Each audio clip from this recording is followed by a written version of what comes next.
This is a walleye, a freshwater fish common in the northern United States and Canada. Good fishing, good eating. And on this snowy April morning, I'm on my way to find out how to make baby walleye. Steve Sillick is a fisheries biologist for the Cook County Forest Preserve.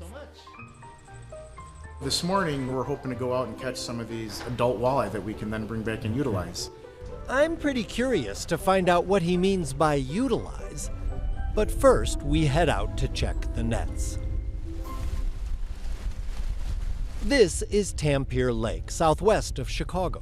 It's one of more than 40 Cook County Forest Preserve fishing areas. The county stocks the lakes with 8 different kinds of fish. But walleye are the only ones they breed themselves.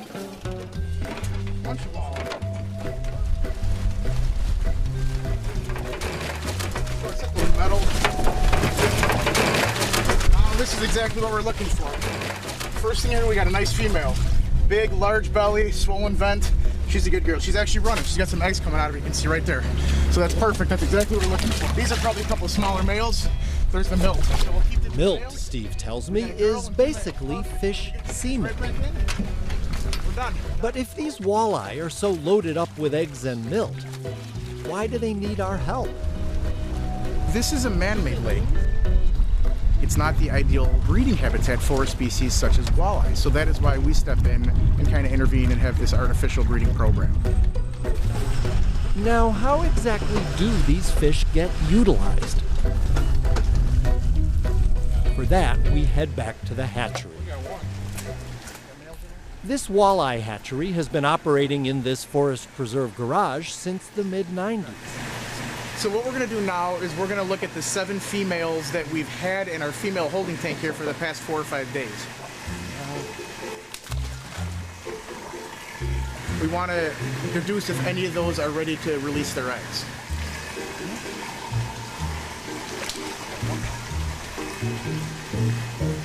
Nope. So none of our fish in the holding tank have come around, but that's okay. They're all looking healthy, very feisty, good coloration. These are nice looking fish, female fish that we're going to continue to hang on to here in hopes that they start to release their eggs real soon here. Next thing we'll do is take the 2 females that we got today. One of those we know is dropping eggs. The other one we'll probably just put in this holding tank. How many eggs does each female produce? Well, it depends on the size of the female. Females can produce anywhere, depending on the size, from 35,000 to 650,000 eggs. Wow. So here's some males. I think I got a couple. And for each female, there needs to be multiple males. You want a good mix of 2 to 3 males per female to get a good genetic mix. This tank here has all our males in it. We have about 25 males, about 2 dozen males in there right now. Want to make sure these males are good to go. Simply touching the stomach, you can see the milk coming out. You can see that white coming out of the urogenital opening there. And now, the moment of truth. First, the female. I want to film from this side. Okay. There you go. What we're looking at is tens of thousands of walleye eggs squirting into that bowl. Then some walleye milt. More eggs.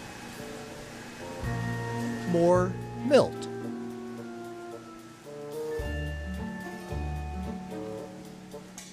The fertilization, they say, happens instantaneously. Then Jim adds a substance that keeps the fertilized eggs from sticking together. Next, stir with a feather. So we used to use like regular paintbrushes to do this, but the eggs are so delicate at this stage that the bristles from the paintbrush could puncture the eggs and kill them. So we switched to turkey feathers. All of this is very cool, and it'll be great to have more walleye in the lakes. But I began to wonder what impact this whole process has on the donor fish. What impact does this whole process have on the donor fish? The walleye are pretty hardy. They're pretty tough fish. They do okay. If we lose 10 a year, it was a bad year out of a couple hundred that we handled. Last step for today, the fertilized eggs get an iodine bath briefly to be disinfected. Later, they'll go into these jars to incubate. and in about 2 months they'll be released into the lake. But I can't wait that long. So a few days later, I call Steve Sillick to check up on the babies. Hey, Steve. Hey, Jay, how you doing? Steve heads out to the hatchery to show me the fertilized eggs. Closer to the oldest jar that we have, there's about 125,000 eggs per quart. What? Wait, 125,000 eggs in that jar? Probably even more. It's 125,000 per quart. And this jar. The darker ones, he says, are further along. If we can see here, in every one of these dark eggs may be 2 tiny dark spots, which are the eyes. Eyes? Not so clear via FaceTime, but Steve sends me a photo of tiny walleye eyeballs and a tail.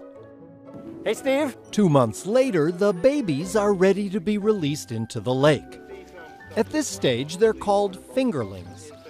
They're loaded into a tank on the back of a truck that takes them to Tampere Lake, where they wait to be released. So how many are going in here now? About 3,500. Nice. The valve is open, releasing a rush of water and walleye returning to their ancestral waters, where in about 4 years they will make some walleye-loving Cook County residents very happy.